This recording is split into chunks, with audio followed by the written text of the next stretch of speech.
map. There is still so much work for G2 to do to get control before they can even think about hitting the site. Crane looks like he's heading his way back down there now, likely to drop down Oil Pit, I think, as the pressure continues to mount. The job is largely done.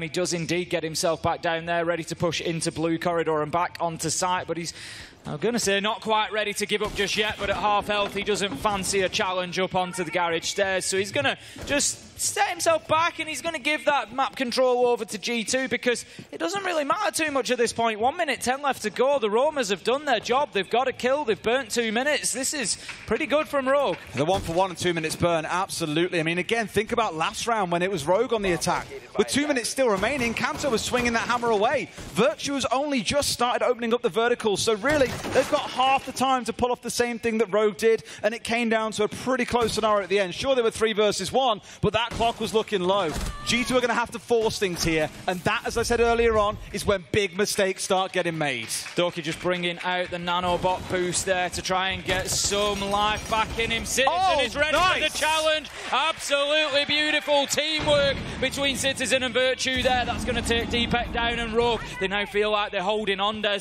It's 3 versus 4, but there's only 20 seconds. The clock might just play into their favour right now. Virtue, he's trying to do everything he can to apply pressure to try and find anybody inside a site, but as you say, this is just going to have to come down to drop and plant and hope that the cover is there. Prano waits for the call, in he goes. He can start putting that diffuser down. Citizen's there, Doki's in blue, but he gets cut down by Leon. Spoit manages to get one as well. Prano, he's going to have to stick this. There's no choice. And that is the round and the match. Rogue are going through to the semi-finals of the Berlin Major.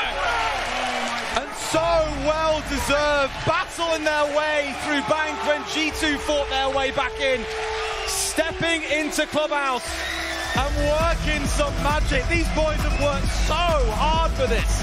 Stage 1 was the builder. Stage 2 was where we saw the formation, and Berlin is where it was really cemented. I think everybody but Rogue was desperate to see a map 3 there. Such was the entertainment value of these two teams. But ultimately, Rogue were just able to extend themselves to push that little bit harder and find those final kills. And for all the talk that we did of rivalries, of beef, it is nice to see the mutual respect between the teams up there on stage. Well, you can look up to Ian there on the stage. He's there with the boys, and they know just how much that means between the both of them. We spoke about the rivalry, but at the end of the day, all comes together nicely. Let's throw it to Ian to talk.